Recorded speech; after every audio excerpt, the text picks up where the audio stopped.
हमारी पार्टी के राष्ट्रीय प्रवक्ता सैयद शाहनवाज हुसैन जी, अल्पसंख्यक मोर्चा के प्रदेश के अध्यक्ष श्री तुफैल कादरी जी और आज के इस ऑडियो कॉन्फ्रेंसिंग के माध्यम से अल्पसंख्यक मोर्चा के 200 से ज़्यादा कार्यकर्ता जो जुड़े हुए हैं, उन सभी लोगों को ईद की मुबारकबाद, ईद की बधाई, मेरी शुभकामना।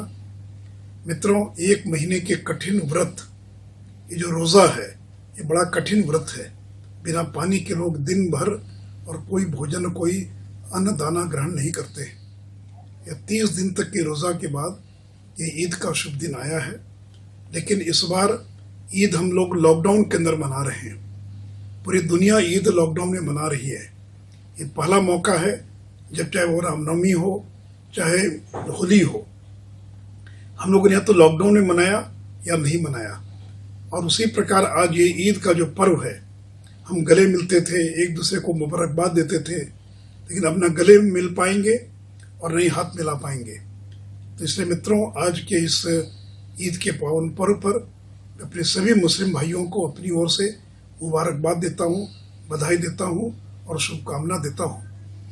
मित्रों, पिछले मैं लगभग 25 वर्षों से और हर वर्ष इफ्तार पार्टी दिया करता था और हजारों मेरे मुस्लिम भाई इफ्तार में शामिल होते थे। लेकिन ये पहला मौका है जब इस देश के अंदर या दुनिया में कोई इफ्तार का आयोजन नहीं हो पाया। ये लॉकडाउन एक ऐसा प्रयास है, एक ऐसा प्रयोग है, क्योंकि इस कोरोना वायरस का मुकाबला करने के लिए लॉकडाउन के अलावा और कोई विकल्प नहीं था। और मित्रों, एक बात मैं बड़ा स्पष्ट करना चाहूँगा कि ये कोरोना वायरस जो है, ये न धर्म देखकर आता है, न जाति को देखकर आता है। आज दुनिया के जो सबसे शक्तिशाली देश है, अमेरिका हो या ब्रिटेन हो, स्पेन हो, इटली हो, जहाँ ईसाई आबादी सर्वाधिक है, वो सबसे ज़्यादा प्रभावित मुल्क हैं। उसी प्रकार जब तुर्की हो, ईरान हो या अन्य कोई मुस्लिम देश हो, वहाँ भी बड़ी संख्या में लोग और कोरोना के शिकार हुए हैं। इसलिए ये जो कोरोना बीमारी है, ये जो कोरोना वायरस है, ये न कोई धर्म को देखता, न जाति को देखता, न किसी इंसान को में किसी प्रकार का भेदभाव करता है। और उसे एक बात मैं और स्पष्ट करना चाहूँगा कि अगर कुछ लोगों की गलती के कारण पूरे समुदाय को दोषी ठहराया जाना, ये कदापि उचित नहीं है।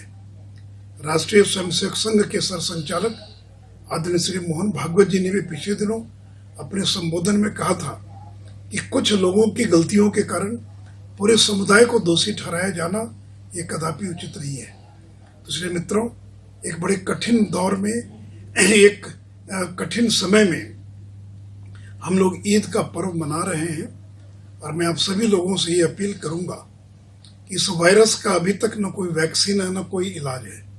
इसका एक ही इलाज है, कुछ समय तक के लिए लॉकडाउन, लेकिन लंबे समय तक 2 गज की दूरी है बहुत जरूरी। चेहरे पर मास्क लगा के रखना, या अगर संभव हो, अगर मास्क संभव ना हो तो तौलिया, गमछी, रुमाल का इस्तेमाल करना और हाथों को धोते रहना। उससे मित्रों, मुझे पूरा विश्वास है कि इस कोरोना संक्रमण का मुकाबला करने में सफल होंगे। एक बात और बताना चाहूँगा कि आज इस समय बिहार के अंदर 15,000 से ज़्यादा क्वारंटाइन सेंटर काम कर रहे हैं, जहाँ 10 लाख से ज़्यादा हमारे प्रवासी लोग या अन्य राज्यों से लोग आए जो श्रमिक हैं, वो क्वारंटाइन में हैं। और आज हमारी सरकार ने निर्णय लिया है कि आज ईद के दिन हम इन सभी क्वारंटाइन सेंटर्स पर और लोगों को हम विशेष भोजन कराने का काम करेंगे।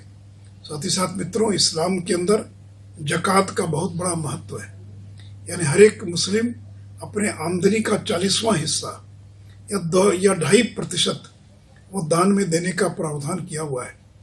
मैं अपने सभी मुस्लिम भाइयों से भी अपील करूंगा, ये जो ज़कात है, तो आप इस ईद के पर्व पर ज़कात की भावना का प्रकटीकरण करें और अपने ज़रूरतमंद, अपने गरीब, अपने असहाय भाइयों को इस ज़कात से आप मदद करने का काम करें। तो मित्रों, फिर से एक बार मैं अपने तमाम अल्पसंख्यक मोर्चे के माध्यम से बिहार के तमाम अपने मुस्लिम भाइयों को ईद की मुबारकबाद देता हूँ।